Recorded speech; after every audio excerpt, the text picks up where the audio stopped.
임진왜란과 정유재란을 일으켜 조선인의 3분의 1을 죽인 도요토미 히데요시. 전리품으로 조선인의 코를 베어 소금에 절여 보내라고 했던 당사자인데요. 2016년 NHK 시대극 사나다마루 제32회분에서 히데요시가 죽자마자 소금에 절여지는 장면이 방영됐는데요. 이것을 본 일본인들의 충격적인 댓글들이 눈에 띄네요.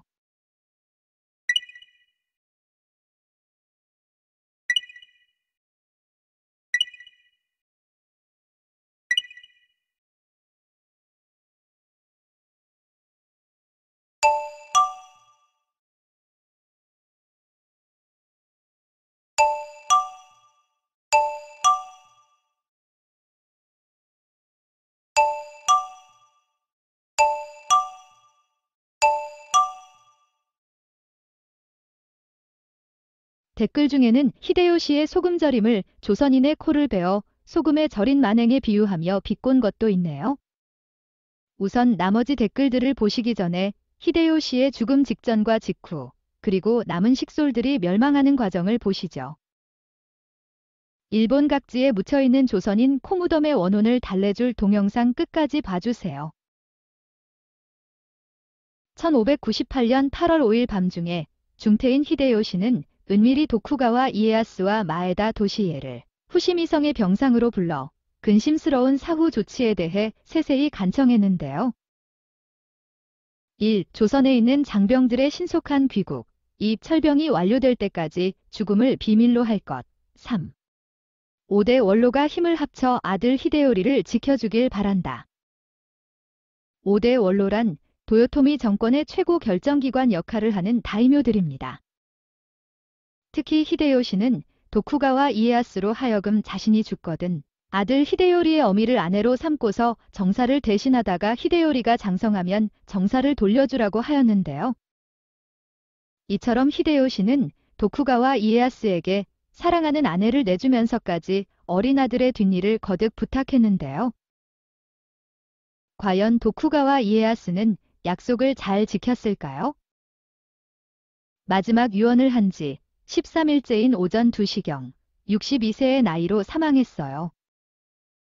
조선에서 전쟁이 한창이던 1598년 9월 18일 도요토미 히데요시가 죽었어요.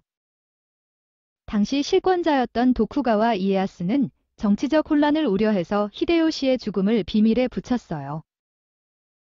그리고 시체가 부패하지 않도록 히데요시를 항아리에 넣어 소금에 절였다고 해요. 히데요시를 추종하던 사무라이들도 눈치채지 못했다네요. 도쿠가와 이에야스는 히데요시 시체가 있는 후시미성에 들어가 대신 정무를 집행했다고 해요. 그러나 히데요시의 사망설에 대한 소문이 퍼지기 시작하자 도쿠가와 이에야스는 소요 사태가 일어날까 두려워 장수들에게 죽음을 발표하기에 이르렀습니다.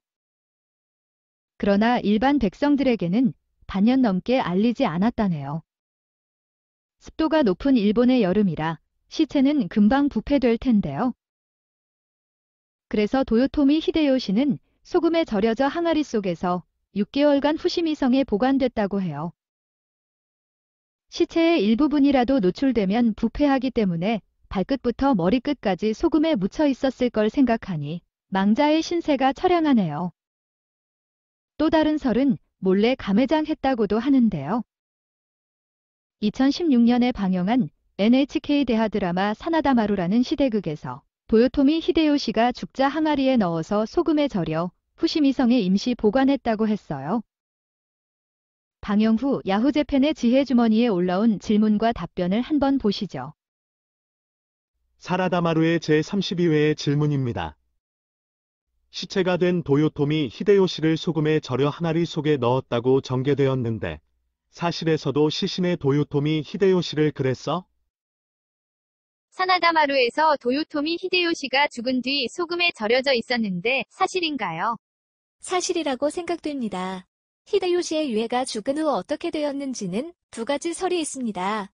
즉, 준비되는 대로 교토의 아미다가미네에 묻었다는 설과 아미다가미네의 관음당이라 칭하고 몰래 묘소를 건립한 후 매장했다는 설이 있습니다. 후자의 설이라면 히데요시의 죽음이 8월이고 완성이 이듬해 4월입니다. 이 설에서는 히데요시의 유해는 성안의 소금에 절여 보존되었다고 합니다. 사나다 마루에서는 후자의 설을 채용하고 있습니다. 또한 군사 칸베에서는 전자의 설을 채택하고 있었습니다.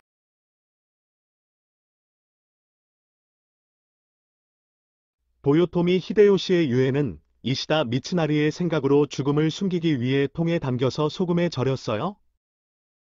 이시다 미츠나리의 생각인지는 모르겠지만 히데요시의 유해는 통이 아니라 항아리에 담겨 있었습니다. 메이지 30년에 도요쿠니 신사 개수 때 이 항아리가 발굴되어 안에는 책상 다리를 하고 앉아있는 히데요시의 유해가 확인되었습니다. 소금에 절인 것인지 어떤지는 알 수 없지만 당시 부패 방지를 위해 소금을 넣는 것은 자주 있던 일입니다. 히데요시는 평소 생활하던 화려한 오사카성이 아닌 후시미성에서 사망했을까요? 히데요시가 병이 들어 죽음이 임박했을 때 죽음을 두려워해서 후심이라는 말이 불사신 후짐이라고 하는 죽음을 멀리해주는 말과 닮았기 때문에 후시미성에서 투병했다고 해요. 침략 전쟁으로 죄 없는 조선 인구의 3분의 1을 죽이고 칼로 코를 베어 소금에 절여서 일본으로 가져오게 한 인간도 죽음은 두려웠나 봐요. 히데요시가 죽고 반년 후 1599년 4월 13일에 아미타가 미네라는 산중턱에 매장되었는데요. 그런데 히데요시가 도쿠가와 이에야스에게 내가 죽거든 내 아내를 너의 아내로 삼고 내 아들 히데요리를 잘 지켜달라고 유언을 했었죠. 도쿠가와 이에야스는 히데요시가 죽자 히데요시가 거주하던 후시미성에 들어가 대신 정무를 집행했는데요. 히데요시의 죽음만큼이나 히데요시의 애첩 요도도노를 새 아내로 맞아들일 생각에 밤잠을 설쳤을 텐데요. 그도 그럴 것이 당시 히데요시의 애첩 요도도노의 나이가 29세 정도였고 도쿠가와 이에야스는 56세였다죠. 요도도노는 대하 드라마에서 아름답고 도도한 여성으로 그려지는 경우가 많은데요. 강항의 간양록에는 도쿠가와 이에야스는 히데요시의 유언에 따라 히데요시의 아내였던 요도도노를 아내로 맞아들이려고 하였는데요. 요도도노는 방금 오노시오리 등과 더불어 상통하여 아이를 뵙기 때문에 사절하고 따르지 않겠습니다라고 했다네요. 이 뭔 개소리야! 도쿠가와 이에야스는 크게 화를 내며 오노시오리를 잡아서 관동으로 귀양 보내는 도중에서 죽여버렸대요. 만약 히데요시의 애첩 요도도노가 도쿠가와 이에야스의 아내가 됐더라면 역사는 어떻게 바뀌었을까요? 도쿠가와 이에야스가 히데요시가 죽은 지 17년 뒤 오사카성을 공격하자 히데요시의 아들 히데요리와 아내 요도도노는 자살하고 도쿠가와 이에야스는 에도시대 초대 쇼군이 되었어요. 쇼군이 된 도쿠가와 이에야스는 히데요시의 무덤과 히데요시를 기리는 도요쿠니 신사를 파괴하여 참배도 할 수 없게 만들어버렸다고 해요.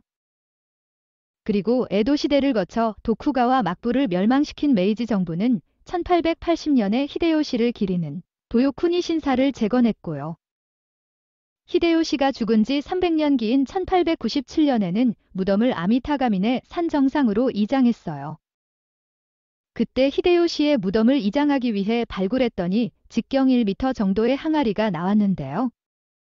그 속에는 생전에 거주하던 성 방향인 서쪽으로 팔다리를 꼬고 앉아있는 미이라 형태의 시체가 발견됐다고 해요. 새로 이장된 히데요시의 묘지가 있는 산 정상까지는 489개의 계단이 있어 다리가 약한 사람은 가기 힘든 곳입니다. 그래서 도쿠가와 이에야스의 무덤에는 참배객이 많은데 히데요시는 거의 없다네요. 다음 편에는 히데요시의 대표적인 악행, 코무덤에 대해서 제작해서 올리겠습니다. 히데요시 시체를 항아리에 넣고 소금 절임을 한 드라마를 보고 조선인의 코무덤에 비유해서 비꼰 일본인들의 충격적인 댓글들이 있으니 꼭 시청해 주시기 바랍니다. 오늘 내용도 유익하셨다면 구독, 좋아요 부탁드릴게요.